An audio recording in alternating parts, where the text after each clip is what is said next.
Hey Untold Radio Network fans, want exclusive perks and to support our channel? Introducing our YouTube membership program with 3 amazing levels. Get loyalty badges that level up to different cryptids the longer you're a supporter. How cool is that? You'll also get access to custom Bigfoot emojis and priority in chat. Upgrade to Backstage Pass for exclusive wallpapers, photos, status updates, discounted books, and merchandise. Go all in with the producer level for everything mentioned plus member shoutouts. Ready for an enhanced experience? Join now, pick your membership level, and let's make this journey even more exciting together. The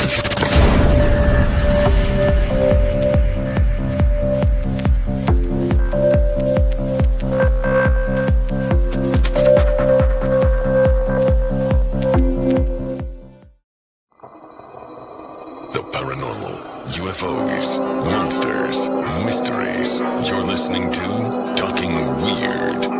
And now, from a cabin deep in the Northwoods, your host, Dr. Dean Bertram.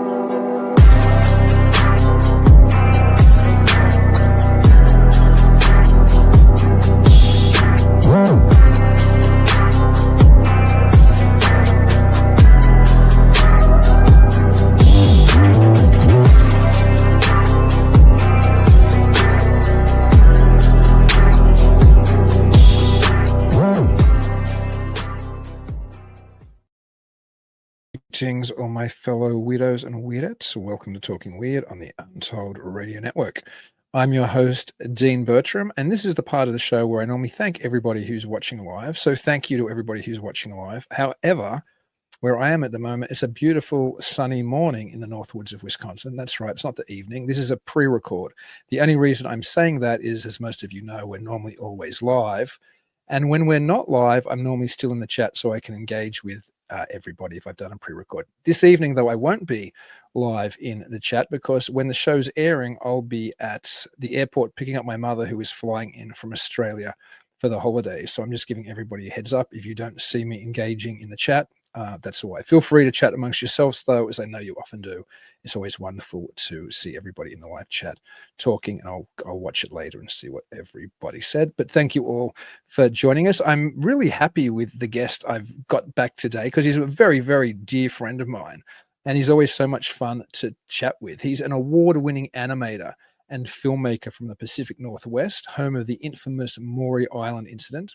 He's known for directing the acclaimed short Fred Crisman Cave of the Space Nazis animation, which is just incredible. And we actually played it at Midwest Weird Fest a few years ago, and that's when I first got to know him.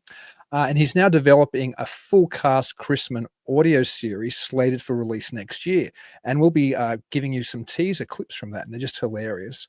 I've listened to some before the show. Some are a little too adult, perhaps, for this show, but most everyone will be playing is clean, and it's just side-splittingly hilarious. And he's also working on an animated short showcasing the final performance of Saturday Night Live and Simpsons legend Phil Hartman with the help of the Hartman family. So I couldn't be any more delighted than I am to welcome back to Talking Weird my very good friend, Mr. Bryan Shickley. Welcome, Bryan. Hey, how you doing, man? Man, it's good. It's good. I'm doing good because I get to chat to you again. Don't think we've chatted like in any capacity since I was in Maury Island. Is that the last time we spoke? I know we've chatted back and forth. It might have been. I just edited the photos we took together when we were out by the water. Oh, nice. You'll have to show them. You remember when you were filming the interviews and about every 3rd second just an airplane got in the way of what we were doing? Yeah, because what's the airport there which is so busy nearby? What's it called? SeaTac Airport. Seattle. Sorry, what's that? The SeaTac Airport. SeaTac, that's right. Seattle, Tacoma. Yeah, because we were interviewing Adam Sane and Sir Phil Stevenson from the Conspiranormal podcast and from the Strange Realities conference, because they came to, Sir Phil now lives there, and Adam was visiting from from down south, and they just happened to be there. So I said, hey, come along to the Men in Black birthday bash, which I'm going to be filming at. And so I wanted to grab an interview with them about Ray Palmer and Richard Shaver and Maury Island and everything else. And so we decided, oh, this is beautiful out on this pier here with all the boats behind us and Maury Island in the background. But yeah, those planes became so impossible to work with. We pulled the plug and went back to Seve Chalens, who's one of my producers, and he was operating camera for that segment. And we went back to his hotel room and shot it there. So it doesn't have the beautiful background that we were planning on. That's a special area. When my grandpa used to own rental houses out that way, and I didn't know this, but you remember we're at like the 7-Eleven and we're picking up whatever we were gonna drink for the day. Yeah, we wanted some snack run. That my parents used to go there all the time before, like while they were dating. It's just a weirdly specific area where all this cool stuff in my life, coalesced. You're like a child of Maury Island, really. That's a really cool title. Yeah. Bryan Shickley, child of Maury Island. You need to get Pat Cashman to do that bit for you. I interviewed Pat at the water there, and did they have the tent with the windscreen, like the plastic windscreen? Do you remember that? I know during the day there was a market set up kind of there with various tents, but I don't know if there was I'm guessing you're talking about a big one or something. I can't remember. Yeah, now. well, over at the quarterdeck where they had that whole event, sometimes they have a big windscreen, so they can actually hold events during the winter time. They have a heater they put in there. And so there's a big plastic windscreen around there, and Pat and I tried filming out there and couldn't get it to work until we ended up in the little tent area. And Pat's really nice, and he has a fantastic voice. But now the background's doing this because it's like it's like if you filmed it with a giant Ziploc bag in the background. That's hilarious. Pat Cashman does have a great voice, and of course, he's the star audio performer in both your animated film Fred Crisman in the Cave of the Space Nazis, as well as the new the new just audio series you're coming out with. Maybe you could talk a little bit about that and let folks, and we'll play some clips in a minute, but maybe let folks know what that's all about. Should we start at Crisman or should we start at Cashman? That's a good question. I hadn't even thought of that. C-Man. I mean, I'm just going to call him. Yeah, I better not call him C-Man, or no idea. The two C's. Maybe start with just let people know what the series is. You can talk, and of course you can talk about Crisman and Cashman, I guess. Okay, so if you look into the bones of what the Maury Island incident was, it was this incident where 6 discs were over the Puget Sound, and it was one of them exploded and shot this molten debris, or they called it slag. And Fred Crisman was a man who claimed that he had this slag in his garage, basically. And he ran this radio show where he was a character called Dr. John Gold, and he was sort of an ultra right-wing Tacoma guy, and he would pick people on the phone to like get into debates with, and he loved a good story. And then he had Ray Palmer come from Amazing Stories. He had Ray Palmer send Kenneth Arnold, who was a pilot and the first man to accidentally coin the phrase flying saucer. Kenneth Arnold comes to investigate what Crisman and his friend Harold Dahl had seen on the boat, and it claimed it damaged the boat. Crisman had this material sent to, what's the name of the, McCord Field. Now it's Joint Base Lewis McCord, which I drive by every other day. And they put it on a B-25, and it exploded. The right engine exploded in midair, and it crashed over Kelso. And so it sort of solidified Fred Crisman as this weird... He's sort of the Forrest Gump of conspiracy. Like, before that, he wrote 2 Amazing Stories, so Palmer had information on Crisman, where he claimed to see these underground cave-dwelling creatures in Burma. And he claimed to have a hole in his right bicep the size of a dime. And the more you dig into him, the more questions you have. Up until the point there's connections to this thing called the octopus murder. There's connections to where he might have been when JFK died. And for better or worse, he's sort of this history-spanning man of mystery. If everything he said isn't true, that's pretty funny. But if everything he said is true, that's really funny, because he's the most interesting man who ever graced the world. So I did a cartoon about it, and I called Pat Cashman, who I'd never been able to work with, and he thought Crisman was a really interesting guy. And it turned into, we wanted to do 2 cartoons, and then 3, and then 4. And I got diagnosed with, I have like severe carpal tunnel. My hands are very messed up. Oh, no. So after the first Crisman movie did so well, it made it into 14 festivals. It got, I think, 4 awards.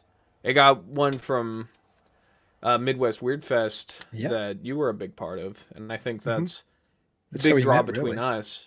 Yeah, and ultimately we decided, because the Phil Hartman project's going so well, and I'm doing a 15-minute movie for him, or for his family, I was going to do these Crisman scripts that we already recorded, and we're just adding extra voiceover to make it a 1940s-esque radio play. But really, it's kind of like, it's sort of like, I love cryptid podcasts. I mean, you're talking about Conspiranormal, and those guys were super cool when I talked to them. It's sort of like that, but it's a dramatization, and it's a bunch of old acting friends I worked with, and it's going to be really funny. It's very heightened and very goofy, but it's going to be really funny. I'm going to play a clip from it right now. The clip you sent me, which is labeled Atlantis, so people can hear it. You can't really expect to find anything down here, can you? Oh, absolutely. And maybe we'll find some real beer down here, too. And a city just brimming with fish people. And they'll have a magic spaceship in fancy silver clothes. We had landed on an invisible glass dome. To my complete surprise, right below us, a giant futuristic city appeared before us. Dear Lord. Atlantis! It's just in some water, big deal. I have a fish tank at home. Don't see me getting excited over it. Wow, an octopus. I only see those in cartoons. We needed a way to get in, but fortunately my trusty ray gun was by my side. I have just the setting. Sir, there's a door right down there. They'll be expecting that.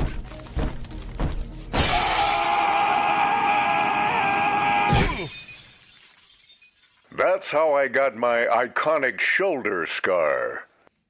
Crimson, you will help us.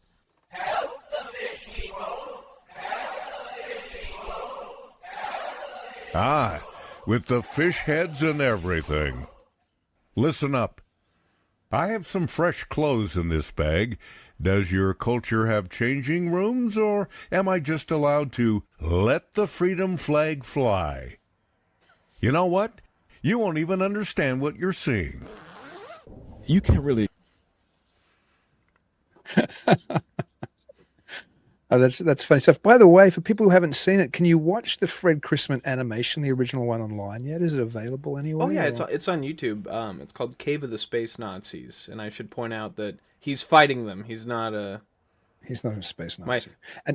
And you know what? I'll put a link to that. I'll go and find it after the show, and I'll put a link in the show notes. So if people can't find it, I'm sure they can just search for it on YouTube, but I'll put a direct link to that in the show notes as well. And when you talk about space Nazis, of course, that's probably because it was more interesting to call them that than Deros, which is something we were going to be talking about a little bit today, because they are the Deros of the Shaver mystery.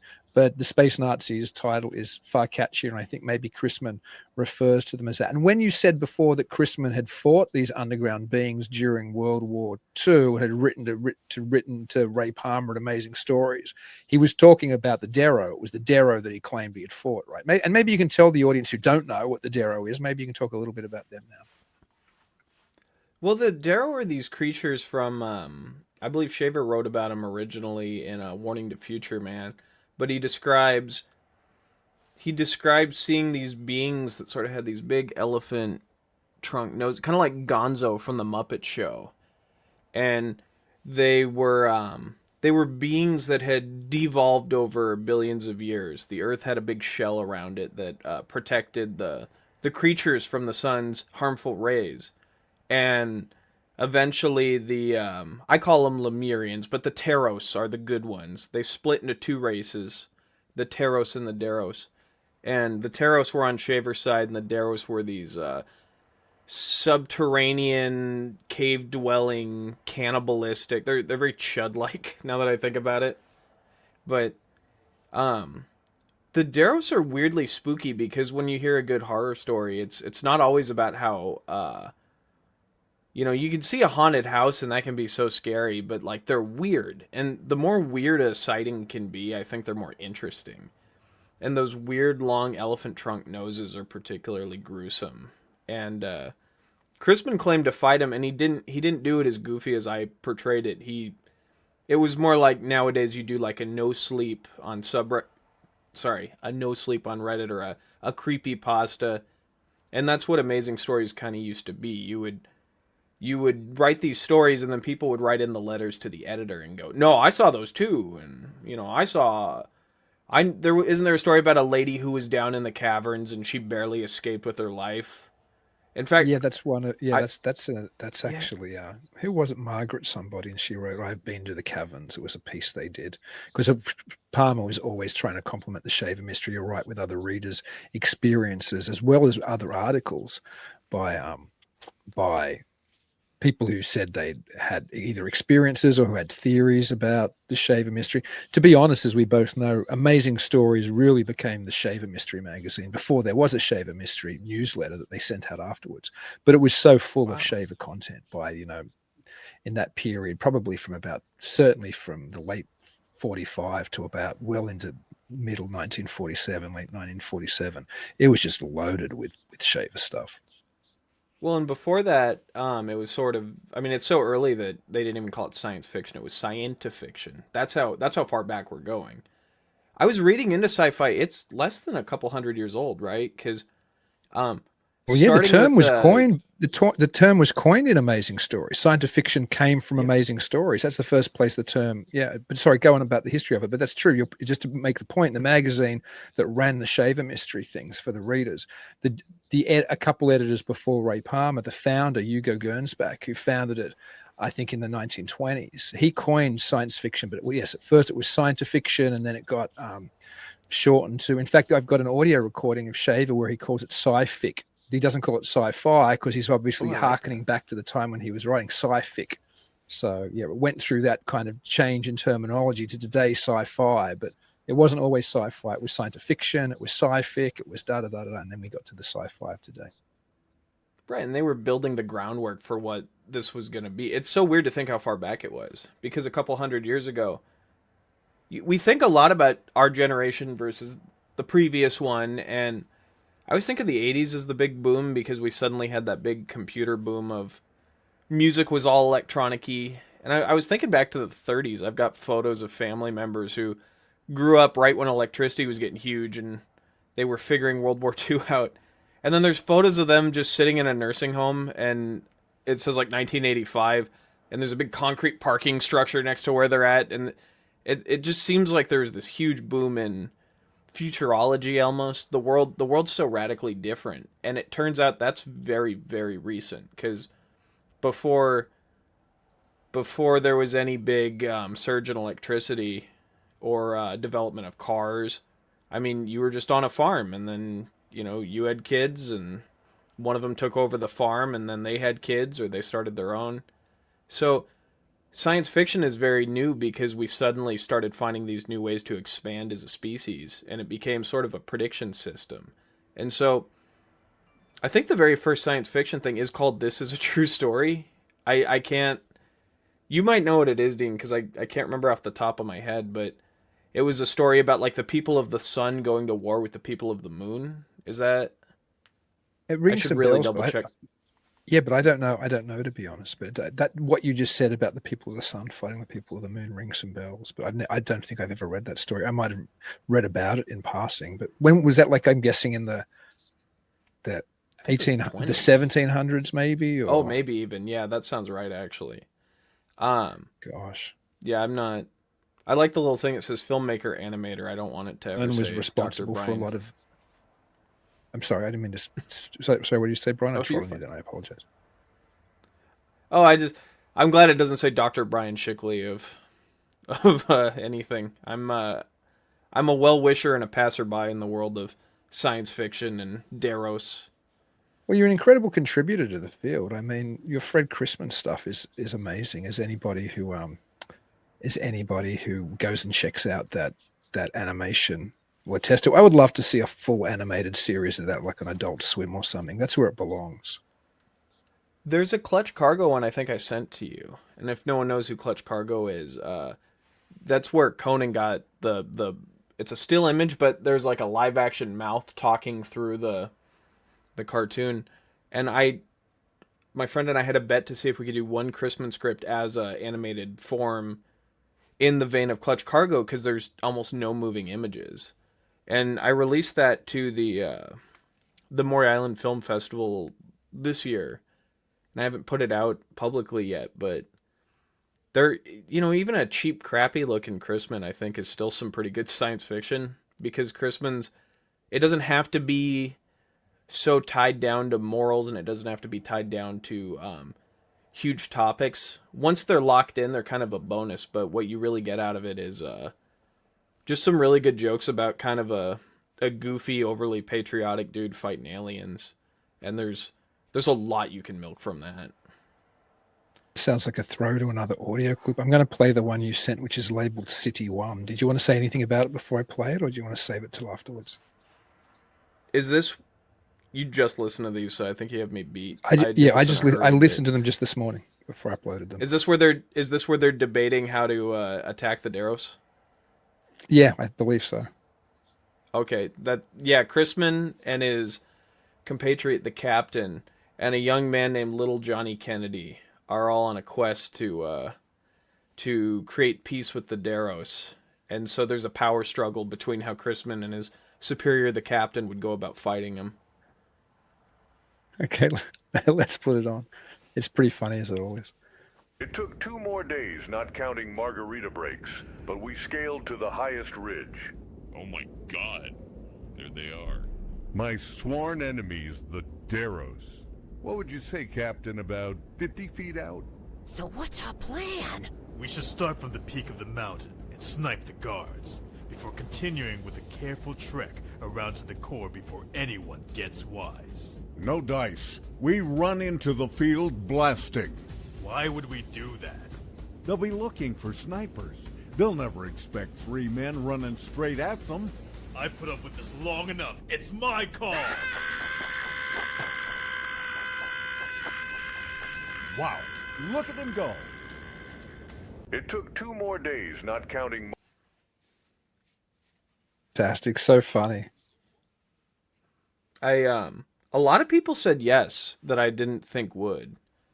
And my friend Peter is the captain there, who I've worked with for years and years, just doing voiceover. And the other guy is Jason Griffith, who was Sonic the Hedgehog for 10 years of the series. Oh, wow. And I sent him the trailer for Crisman 1, and he just said, yeah, I'll do it. Yeah, okay. And I was like, really? And he's like, yeah, I'm shooting the Orville right now, but do you want to... Yeah, I'll do it. And I got to hang out with him for a couple hours, and it was really, really cool, because I could tell 12-year-old me, you're going to hang out with Sonic the Hedgehog. I mean, I hope you got really, a photo. Really cool. I wish. Oh. I had to talk to him on the phone, just like you and I usually do. Yeah, that's why it was nice to finally meet you in Maury Island when I was touring the country this spring and summer, shooting various things for The Man Who Invented Flying Saucers. Now, this show's about you. It's not about me, but it's also about Deros. So I've got a couple of things I'd like to show you. I'm going to show you, first I'll tell a little story, which I don't know if you know. You may very well have read it because you're very well versed in the Deros stuff, but I went to Summit, Arkansas, at the beginning of October to shoot some stuff about. That was a town where Shaver ended up in after he left, or he fled the Amherst area near me. And while he was there, he passed there. Like he was there for maybe the last 12 years of his life. It was the second longest place he'd ever lived. I think the longest was in Amherst, where he was for about 15 years. But when he was there, he was at the height of his interest in rock art. And of course, rock art and Rokfogo was his way of kind of proving everything he'd written about in Amazing Stories. He thought he'd, as you know, but I'll say it for the benefit of the audience who mightn't, he believed that the ancient civilizations that the Dero and the Tero came from, the Atlans and the Tero and the Mer people, which are like mermaids essentially, they'd left behind a record in our books, and they used to be functioning rock books. Like in the olden days, when they were around, they had energy and they had power, and you could use them kind of like an AI device to access these records. But because they no longer function, the best Richard Shaver thought he could do was, sometimes you could see faces on the outside and figures on the outside, but he would slice these rocks, and from that he had a relatively a fairly sophisticated technique which he used artistically to bring out the images in the rocks. And there'd be little people and there'd be big people and there'd be multiple faces, and they'd often look quite strange. And according to Shaver, it was because that isn't how they were meant to be viewed. So he would be seeing the same figure from different angles or from different times in what would have been a Schumer type of video demonstration. But the best he could do was actually pull out the images that way and present them as proof to the world of everything he'd written about in Amazing Stories decades before. Now, interestingly, the final, almost what I consider the denouement to the Shaver mystery, is when he was out in the hills around Summit, Arkansas, towards the end of his life. He was looking for rock books out in the hills, as he did. And while he was looking for rock books, this incredible silence, he said, fell over the area. He couldn't hear a bug or a bird, just literally crickets, but not crickets. There weren't even crickets. It just went totally silent. And he said it felt like a giant jar had been dropped around him, and he passed out. And when he came to, he was back where he hadn't been for decades. He was back in the cavern world. He was a prisoner of the Dero. And the Dero took him because he had something that they wanted. Because according to Shaver, not long before this abduction, he had discovered a functioning rock book. Not one he had to cut up and carve, but one that still worked like this is before we had the term AI. Certainly Shaver wouldn't have known what that was, but it's described very much like an AI system. When he accessed it, this kind of hologram being, almost like a space brother, he said, from the Contact D type era, this beautiful blonde-haired man in a tight blue jumpsuit came to him and could show him the thought records of Lemuria, which he'd written about in Amazing Stories decades before, and he could actually experience them first person as if he was living in this pre-diluvial world. Anyway, long story short, the Dero wanted that book that he'd only recently discovered, and they tortured him. They used their stingrays on him. They threatened him. They threatened his wife, Dorothy. They threatened that they'd tell Dorothy how he behaved when they used the stingrays on him. So he blacked out again, and when he woke up, he was back on the surface. And he went back to his rock shack, his little rock cottage and rock studio in Summit, Arkansas, where I was filming a couple of months ago. And he recovered that rock, and he took it back to the hillside and left it there for the Dero. So his kind of the proof he briefly held in his hand, he returned to the Dero. But I did get something while I was in Summit from a previous owner of the rock studio. In fact, her mother, I believe, bought it shortly after Shaver's wife outlived him by some time. But after Dorothy Shaver died, I believe that family acquired it, and she still had some of his rock books. She'd kept them all of these years. I found her I went to a retirement home, and here's an original Shaver. What? Yeah, that's an original Shaver rock book. Wow. I know. Can you imagine how excited I was to get my hands on this thing? Wow. Yeah. You can see slicing, like you can see where he's cut. These lines where he would cut to access them, to see the images. Boy, that's cool. I thought you'd like to see it. I hate to say it, but the more you tell me about Shaver, it leans towards mental illness. But it's such fascinating. He's such a character. And I also like that Shaver at one point became Shaver the White. Like he went from having looking kind of like me to like he grew this really cool like Roger Delgado beard. He sort of looks like the Master in Doctor Who. Like Shaver sort of had this whole second career. It's like Carlin. You know when Carlin kind of changed his image? It's true. It's interesting. I managed to find not many people in Summit remembered Richard Shaver anymore. I mean, obviously he passed in in 75. So how many people are going to have a good solid memory of Richard Shaver? But I sniffed around an awful lot, and a number of people pointed me. This woman might know, and she was wonderful. Gwen Stice was her name.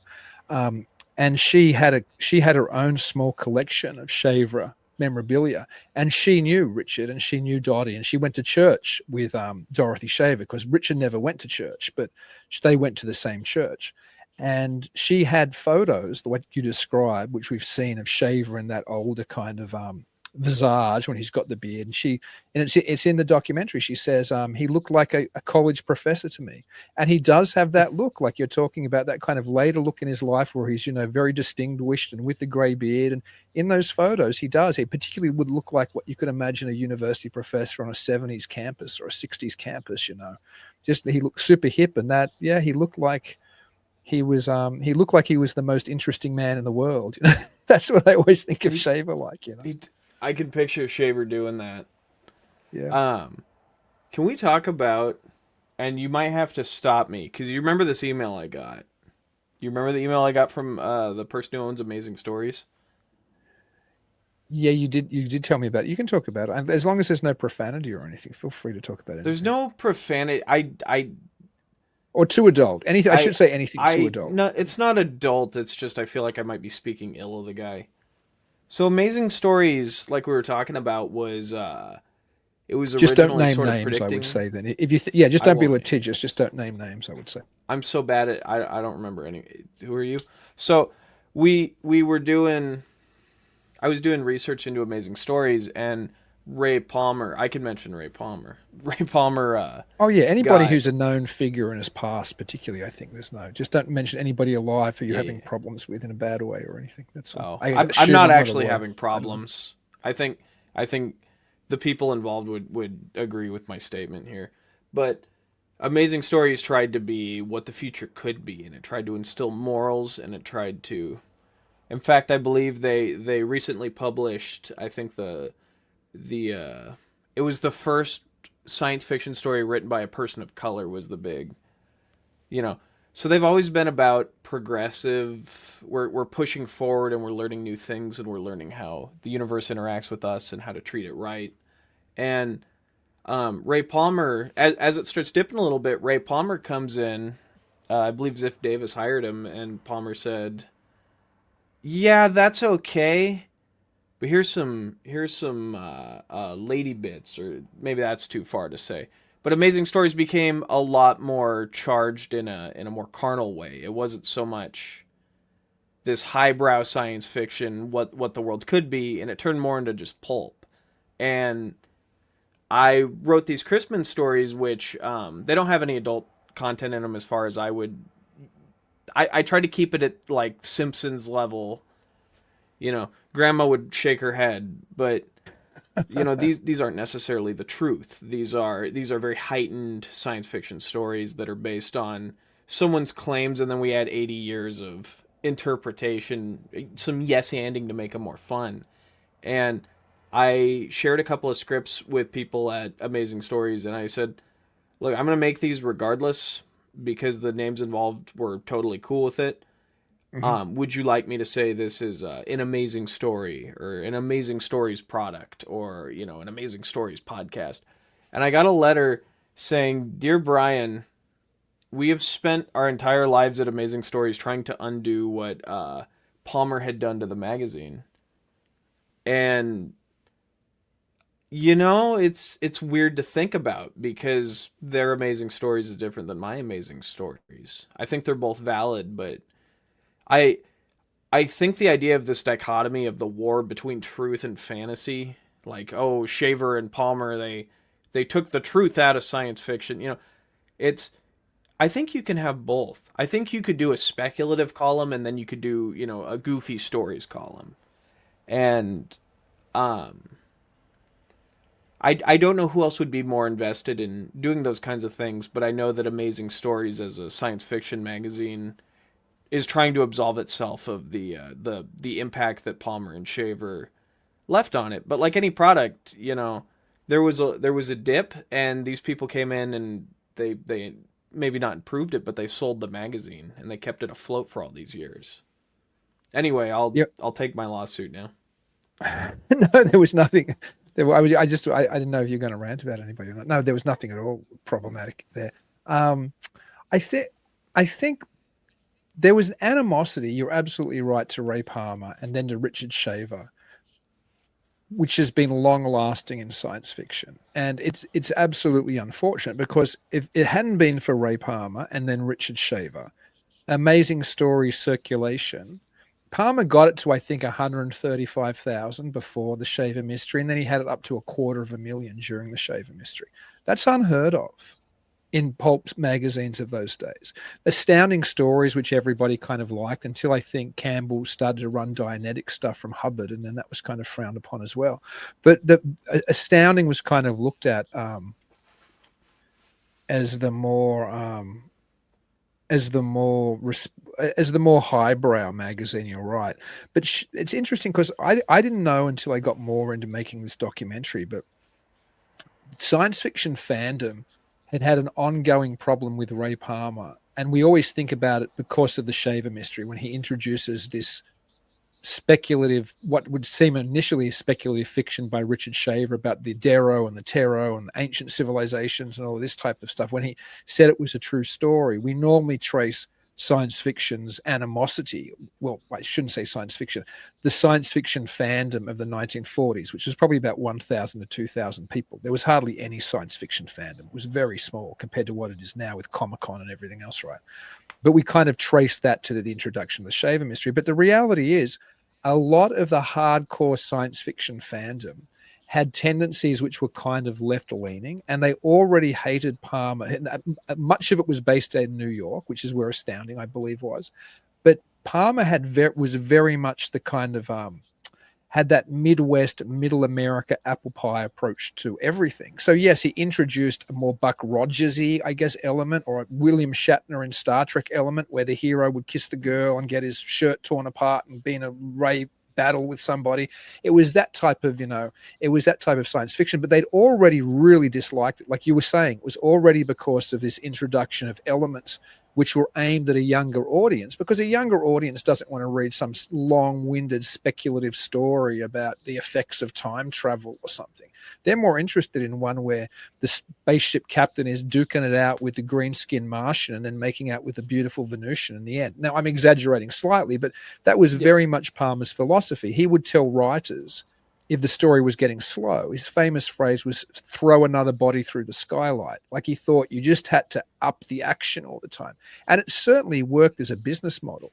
And that's probably why Palmer for a long time got around Ziff Davis's perhaps reluctance to run the Shaver Mystery, because nobody really wanted to turn that magazine into essentially a paranormal 14 magazine, which is what it became in the Shaver run. For a big part of it was things which were also UFO related or pre-UFO, flying saucer, or even pre-flying saucer related. In fact, there's a very good argument that Palmer initiated much of flying saucer culture by their content in Amazing Stories. And when you look at the covers of the old Amazing Stories prior to Kenneth Arnold's sighting in 1947, the back covers often have disc-shaped craft, or the back covers were kind of these spaces where artists did a speculative piece. So it might be like an ancient civilization on Earth being evacuated by spaceships, and it will be like something like, is this where the Incas went? Or, you know what I mean? Or what happened to this lost city? And there'll be a spaceship descending and the natives, looking at it. So he was introducing all of these concepts, and that certainly wasn't something which was traditional in the science fiction kind of world as early as it was. It was speculative still, and it was trying to work on real science and real science advancements. But Palmer was more interested in telling a good story, as incidentally probably any editor in a fiction space should be. They shouldn't be so hung up on an idea that we're going to somehow make a highbrow, what could science really be in the future? Yeah, that's all well and good, but your average 12-year-old who's your person buying it along with his Captain America comic in the 1940s isn't going to be interested in that. Most, anyway, maybe not all, but most. They're going to be more interested in the spaceship captain duking it out with the Martian and making out with the Venusian in the final pages. That's just the reality. And Palmer understood that. He had a very good grasp on what would sell, and he understood that the Shaver Mystery would sell, and sell it did, Yeah, and I mean, even generationally, I'm seeing stuff now. I don't know what Skibidi Toilet is. I have no idea what that product is or what that show is. People get really sucked into it, and it's one of those things where how am I in the right by saying that my product is better? Like, I don't love Family Guy. Family Guy's been on for 20 years and everyone likes it. And it's not fair of me as someone to go, well, I believe that all jokes should be this kind of humor. It's just not a good way to be. You want to try to incorporate all these different things. Especially if it's a magazine, you don't always have to have one solid vision. You can have all sorts of different... I mean, once it's literature and there's different pages, you can have different people express themselves in a multitude of ways. You could have a goofy section. You could have an angry harumph section. You could have a hopeful, exciting futurology, what we're working on now. But one thing I was thinking of, and I think about it a lot, which is I'm talking to people who are in charge of like Fate Magazine or Amazing Stories and just these monolithic titans of science fiction. And when you hear about these people getting jobs and leaving and going off to do this and that and then moving to this project, you think of it as these big events that have shaped history. And then you realize, like, if you're as fortunate as I am, I'm talking to people who are carrying this torch, this giant torch of, stories and heroes and villains. And I'm so fortunate because what seems like these big moves of these titans are just people's careers happening, and there's sort of an ebb and flow to them. And now I'm suddenly talking with people who worked on just beautiful stories that I can't even get into because I'm just so fortunate to be taking Crisman's story and adding a little bit or subtracting a little bit or making it relatable. And I'm talking to them, and now I'm part of that history, even if it's for better or for worse. I'm in the conversation with some of these people that I consider to be just beyond my scope, right? Well, I don't know if it's beyond your scope. I mean, you're such an incredible creator, but I love it how you've taken this new comedic spin on Crisman and on Palmer and on Shaver. I'm obviously very protective of Palmer and Shaver, as I'm sure you are as well. But there are aspects of the tale that lend very well to the type of comedy that you do. And maybe that's a good segue into another clip. It's a clip which is labeled Shaver 1. I don't know if you want to say anything about that before I play it, or talk about it afterwards. I think this is if this is the one we're talking about, this is the interpretation of when he first hears the Deros through his welding guns. And Shaver's it sounds like schizophrenia. You talk a little bit about that, because we know what it is, but not everybody does. Can you? So maybe that'll contextualize it a little bit more. Yeah. Richard Shaver originally believed that it was the electromagnetics of the welding gun that were causing him to pick up these voices. And he believed he was hearing people's thoughts, which turned into he was hearing thoughts that weren't quite human, and he was hearing thoughts underground, and suddenly he heard...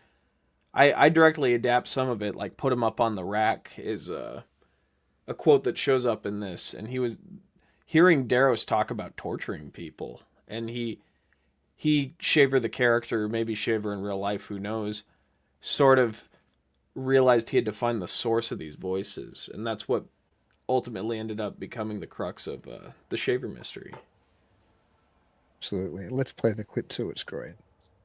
It all began when I was a young man working as a welder. Morning, Dick. Need some gloves? That's an awful lot of accidental burns. Accidental? I got these from Cigarette Tag. What the hell is Cigarette Tag? Your mom never played Cigarette Tag with you? Wow, you really were denied a childhood. I feel bad for your generation. No, I just never heard of it.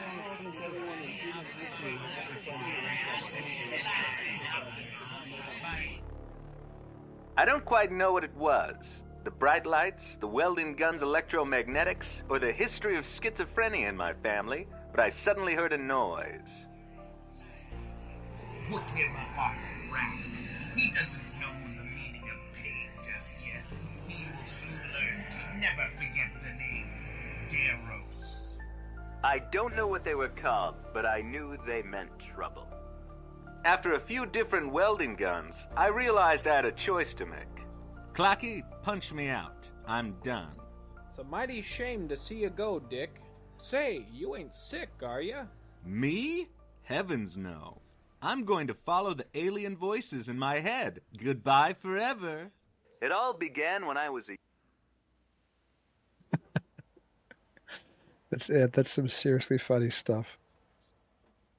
I love Shaver, just as a character.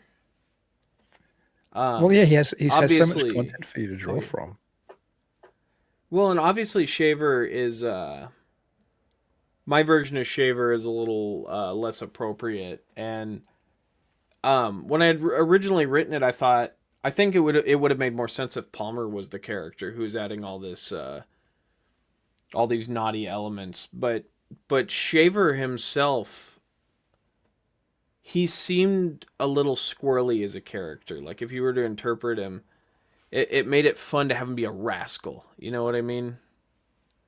And making Shaver a little rascally made him a really fun character to have around. And in subsequent ones, there's a few where he's just sort of hanging out. I actually wrote one recently where Crisman's getting Shaver out of the asylum, but the prerequisite is that Crisman has to be handcuffed to him for the whole story. And Crisman, my version of him, he hates Shaver because Shaver told the Deros story first and got the most success out of it. So, and the story, it really ramps up to like Crisman's obsessed with what this monster is going to be, and he can't get over it. And he's got Shaver where he wants him. He doesn't want Shaver to... Like he's got control of Shaver in this scenario, but he needs to know what the monster is, and the monster's running away from him, and Crisman unlocks the cuff on Shaver and cuffs himself to the monster. And he's getting dragged around by it. And you see that there is something Crisman has more desire for than his hatred of Shaver, maybe. Yeah, that's some funny stuff. I can't. And when do you anticipate that the episodes will be widely available for people to listen to, the new ones? Probably June of 25 is my goal. They're 2/3 done. They're all recorded. They're just getting edited right now. The other thing is that body through the skylight we were talking about. I'm still writing stuff where I'm like, nothing's happening. Palmer was really right to think that, as much as we might think of it as maybe a dumbing down of storytelling. Throw a body through the skylight. What's the worst that could happen? Like sometimes you need to have your soda shaking a little bit when you're in a story. I do get tired of audio dramas where the characters are talking about their feelings. You have plenty of time to do that, but you should do it after you've reflected on the body that just fell through the skylight. You know what I mean? That's it. That's a good point. What do you know? What platforms you'll be launching on, or just broadly on podcast? I actually don't. I want a specific one. I want to ask you about all that because I have no idea. I don't know if I can monetize it. I don't. I'm just excited to get it out into the world. Oh, I bet. Well, you should definitely try to monetize it because it's fantastic quality. It's so hilarious. Did you see Marabito? Yeah. Well, we should talk a little bit about that. Just to contextualize people. Tell people what Marabito is. So Marabito is a movie by the guy who did Ringu, which is obviously what we know as The Ring. And his movies always tend to have a little bit of a social implication to them. And I think the social implication of that one is in the unwilling participation of filming strangers. If I remember, that was a big subject matter in the movie. But it's a story about... Yeah, sorry, go on. No, you go. I don't actually know. They so it's a Japanese film, and maybe give a brief plot breakdown for the audience too, and they should go see it. It's great. Yeah. I had to get it on an imported DVD. I don't even think it's a real copy, but it's a story of a character who is actually drawn to this underground cavern, and the further he goes down, he starts seeing ghosts that. There's a ghost that actually warns him, beware the Deros. And I remember a friend told me that, and I got chills. And he goes, you haven't seen that movie?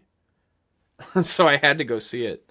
It's really interesting. He finds a woman chained up who does not seem to be fully human, and then the story becomes about how do you feed her blood so that she's okay. There's more layers to it than that, but that's sort of the spooky element. And she's presumably a Dero or somebody who's been a captive of the Dero, because we see the Dero in the film. They're quite prominent in the film. They're the antagonists of the film, really. Or at least the character's perception of them makes them the antagonists of the film. I want more definitive Dero. There haven't been a lot of interpretations. I've seen some that look like cave trolls. Dean, is there one you particularly... You can't say mine, but just one that you like? Well, no, I mean, obviously the one that you talk about is the most famous image of the Dero, the one which was in, originally it was just a black and white illustration in the 1947, July of 1947, all Shaver Mystery issue of Amazing Stories. The one with the elephant trunk and he's kind of fat and he's sitting on, he looks like he's naked essentially, and he's sitting on this kind of, throne, and he's looking at these monitors where he's checking out the surface world.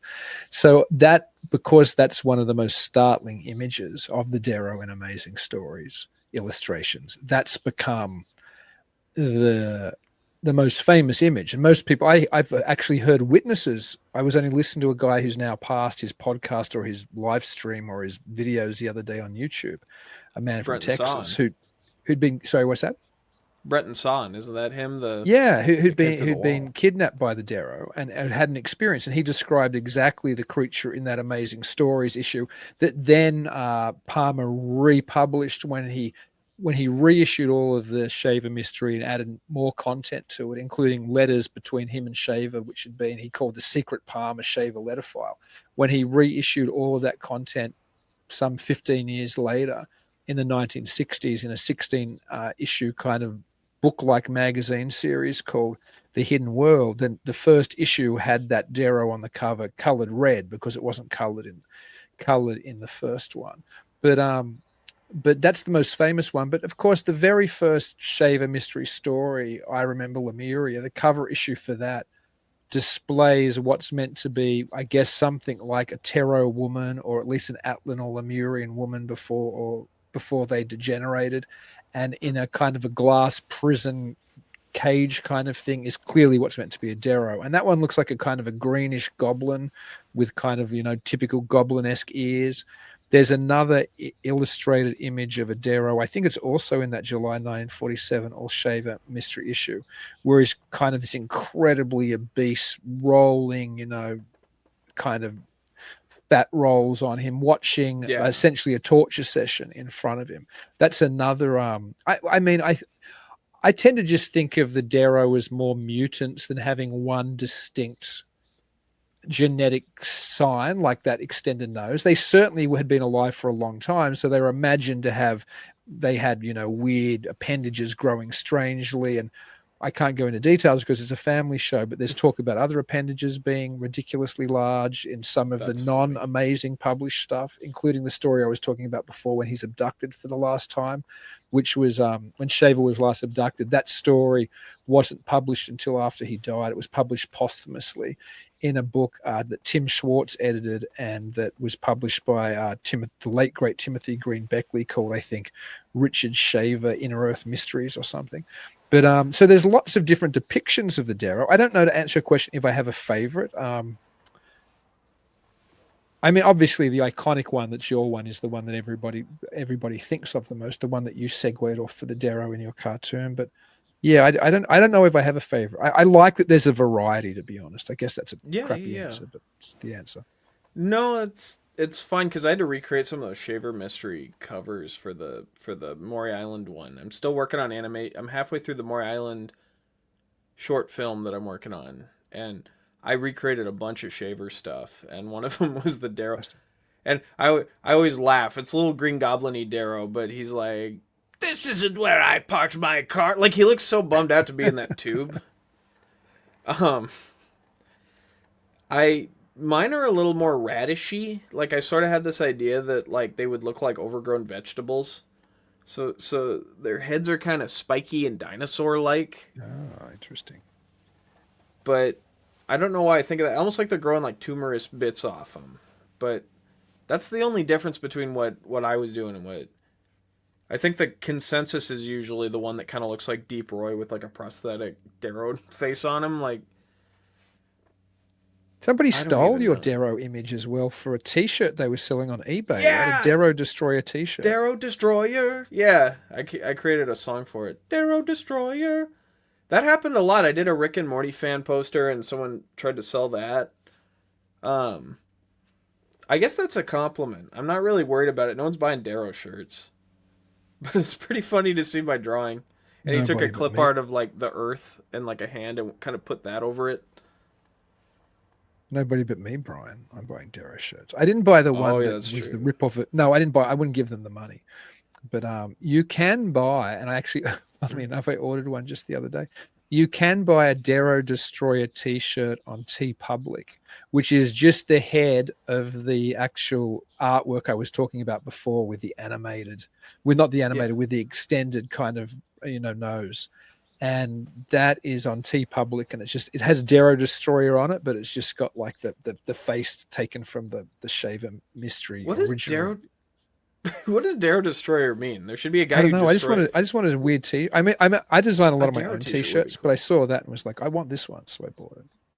Okay, they sound cool. I love the Darrow just as a character design, but like, what else is marketable? Did Palmer do anything quite as good as?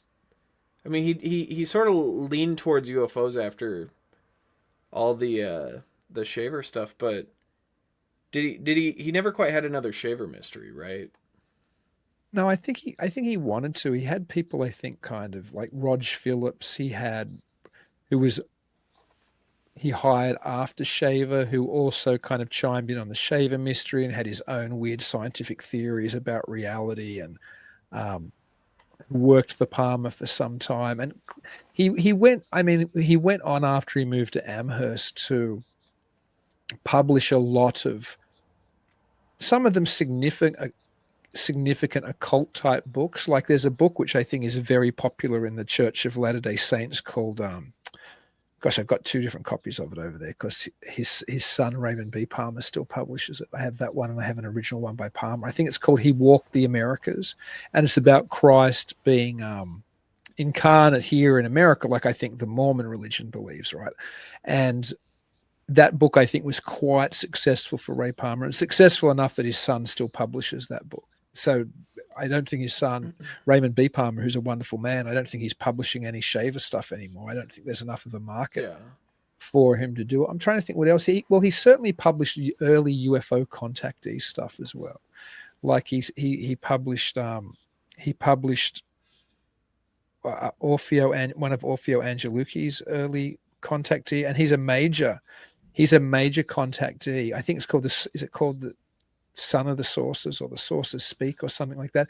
That's the book which was most influential on Carl Jung. When Carl Jung, the famous psychiatrist, wrote his book on flying saucers, and he talked about the UFO contactees, the book that he found most resonant was that book by Orfeo Angelucci, or however you pronounce it, published by Palmer. And most people who are scholars agree that a lot of that was probably ghost written by Palmer. So when you look at that, you think that Palmer directly influenced Carl Jung's, interpretation of the significance of flying saucers. You start to see Palmer's influence stretching out in ways that most people don't even realize that it did, I think. It's interesting how he mixes. There was some degree of fiction, but the amount of people that he was in contact with, he sort of did just. I don't know if he led the witness or there, but you really do feel Palmer's hands on a lot of the history of UFOs. Even today, we're starting to get more abstract. Like the movie Nope really shook up what I thought about UFOs, and that made me really excited. And then you think about things like. I met someone who his brother-in-law was involved with the Tic Tac UFOs. They were all sworn to secrecy on him, and they were out on those Air Force bases, and they would film the Tic Tac UFOs, and no one quite knew what they were. And more people nowadays seem to think they might be submersible. There's another term for it now, right? They rise from the water. Yeah, it's USO, I think, is the term. But the funny thing, Ivan Sanderson, the great cryptozoologist and UFO historian, wrote a book about that called Invisible Residents back in the 60s. But you know who first talked about that? Richard Shaver. Oh, yeah. I'm serious. Shaver was the first person who talked about USOs. He said the merman civilization, or the mer people, were advanced technologically, and that they had this tech, and also that there were entrances to the caverns beneath the seas as well. So much of this goes back.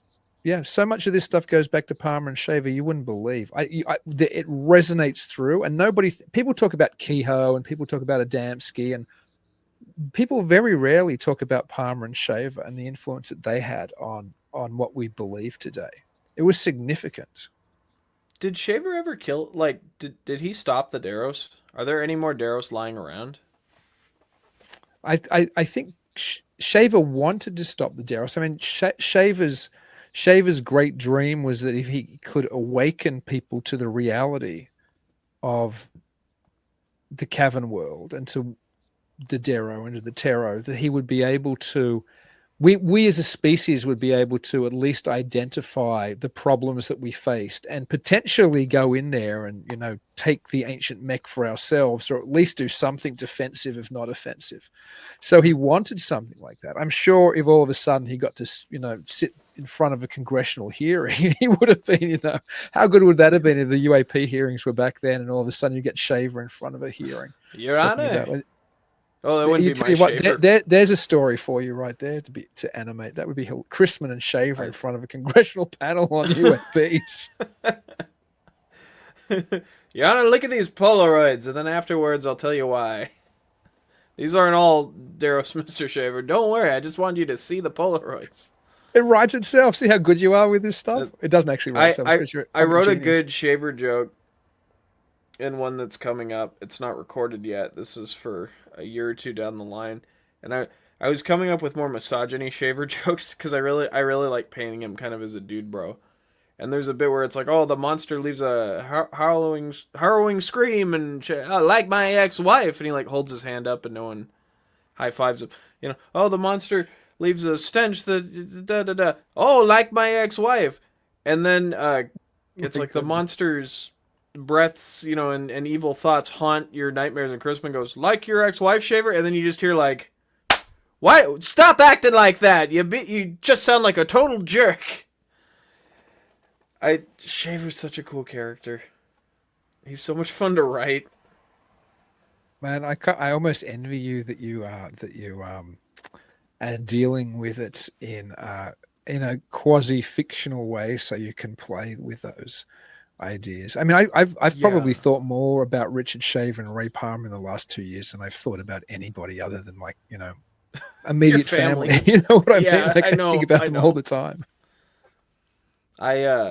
I got so into when I met Crisman's family. I met his son, and he gave me all these cool photos, and I now have photos of Crisman that not everyone has, and that's a privilege that is disgustingly interesting because all these people who we're gonna get to the bottom of this, they don't have these photos, and it's only because Crisman's son saw humor in what I was doing with him, his dad as a character, right? There's a different, he seems to think there's a different level of understanding that I have of Crisman than other people, because I'm willing to make fun of him, and I'm willing to point where I think the lies are, or the exaggerations. And he led me into his home and for that documentary I've been working on. And if that doesn't happen, I got to release the sound, because I have like 4 hours of interviews with him, and we go through all Crisman's medals. We go through all Crisman's photos. And it's weird that you have to simultaneously hold two versions. There's a Fred Crisman, the cartoon, and then there's a Fred Crisman, the real guy. And I know you probably feel the same way about Shaver and Palmer, which is my Shaver, you laugh because you know there's a little bit of Shaver in there, but you know that the real Shaver is this completely other character. And there's so much more to dig out of him as the man, as opposed to add on to for him as the cartoon. I appreciate, yeah. And perhaps that's why when we're talking about it, I'm always like, well, tell a little bit of the story first so the audience who mightn't, I mean, it's funny regardless, but I think the more you know about Crisman and Shaver, the funnier it becomes. I mean, it's hilarious. It can be viewed multiple ways. It can be viewed just as, or listened to, any of your material can be just taken for what it is without having any of the background. But when you know the background, there's all these layers which just make it even better and even funnier, I think. And some stuff you put in there where you go, this sounds like a joke that Bryan wrote, and then it's not. I'm gonna try to keep this safe for work. But he speaks of Nydia kissing him like a wild boar that just scented meat, and that's from the Shaver mystery. It was really he painted a real picture for you. I mean, I think Shaver was somebody who was very erotic. I mean, he was interested in the erotic. Do you know what I mean? Like in his stories, certainly the last tale I mentioned before, the one about him being kidnapped for the final time, while there is content in Amazing Stories, which is, I guess, a little bit ribald, it doesn't. Obviously, Palmer edited that to make it still something which you could put on the newsstands of America. That final Shaver abduction story, where Timothy Green Beckley clearly didn't edit anything out, or Tim Schwartz, who edited it, left it all there. You can see the level of the erotica. And when you look at a lot of Shaver's artwork, and Richard Toronto's wonderful books, just the Rokfogo Volume 1 and Rokfogo 2 have so much of that artwork on display. I've been lucky enough to see a lot of it in person. I visited Brian Emmerich, who's now I consider a very good friend, who is the world's largest holder of original Shaver art and Shaver ephemera. And there is a lot of content which has nudity, but also I haven't seen anything of like approaching pornography, but there's clearly an interest in the female form in those artwork. There's clearly eroticism sprinkled throughout. In fact, Shaver, in so much of his artwork, and this is a point Brian Emmerich makes in the documentary that I'm making, The Man Who Invented Flying Saucers, there's a lot of women who are quite with gravity-defying memories, to put it in perhaps a more scientific way. And Shaver wondered whether that was just perhaps because some of these were the mer people underwater and so they were supported, or whether that's just the way that the people, the ancients, used to be, or whether he just had, and Emmerich wonders, I wonder if he just had a lusty nature, and in fact, Emmerich says, I think he probably just liked, female models who look like that. And that's very natural for an artist to appreciate female models who look like that. But that eroticism, I think, is within the Shaver mystery stories, like you mentioned, and it's certainly throughout Richard Shaver's artwork. And I don't think there's anything which detracts from the value of it either as literature, or the value of it is him recording real experiences, and real being whether they're physically real or things that he actually experienced just phenomenologically, whether it was psychological or spiritual or something else. The eroticism of the Shaver mystery is undeniable. Well, and I always skim over those parts. I don't know why. That's just, those parts never quite draw me in, like when he says the Deros has a red cave of a mouth, and I'm like, what? Or when there's a bit where the Deros are going to war, and they shoot themselves with stim rays in order to wake up. And it's like, I've seen that as a movie. That was a movie by Trey Parker and Matt Stone in the 90s. But like, it's very, I don't know. I'm always interested by Shaver. When are we going to start working on the Ray Palmer, Richard Shaver buddy cross-country movie where they build a magazine together? That would be so good. Can you imagine? We call it Fate. It would be that would be fantastic. That would be so. That's something after we finished our current projects we should do. Speaking about cross country, I almost wasn't going to show this, but we're talking about cross country now, so I am going to show the final. Another part of my growing Shaver collection of to me, they're like treasures. They're like irreplaceable, really. They're so special to me. But when Shaver fled Amherst, Wisconsin, and that's a tale for another time, why he had to leave in a hurry and in the middle of the night. And he drove to Summit, Arkansas, which is where he ended up. He obviously never returned his car, and he obviously also never returned his plate, because I was able to acquire from the owner of No. This is literally, you can see March 63, which is when he fled, and the dates to 64, and that's a Wisconsin plate. That's literally, he kept this the whole time. It goes to show how much he probably missed Amherst, because he had his ranch there, which he loved. This was on the wall of his of the Shaver Shack, and when the new owners bought it, the lady had kept it all this time, who I met in a retirement in a senior center. I met, actually, she was there having lunch with her husband. I'm so glad I went. And I just went there and asked, did anybody know Shaver? And this little hand goes up, and she's like, I used to own the shack and the house. And I'm like, get out of town. And she had all this stuff still. And yeah, so that's a treasure. Like, that to me, the rock and that are probably two of my most priceless possessions. And to most people, they'd be like, I don't even, what's this junk? But to me, it's like original Shaver material. No, I totally get it. I'm fascinated by the trail we leave when we die. When my mom died, it was weird what you find in someone. There were photos of people I didn't recognize. There's all these different, a lot of it's photos, a lot of it's documents, like old bills, but you start piecing together things about people that you never realized. And, I've been unloading trucks in Seattle for a couple of years, and I found a photo of my great-grandfather working in the same area.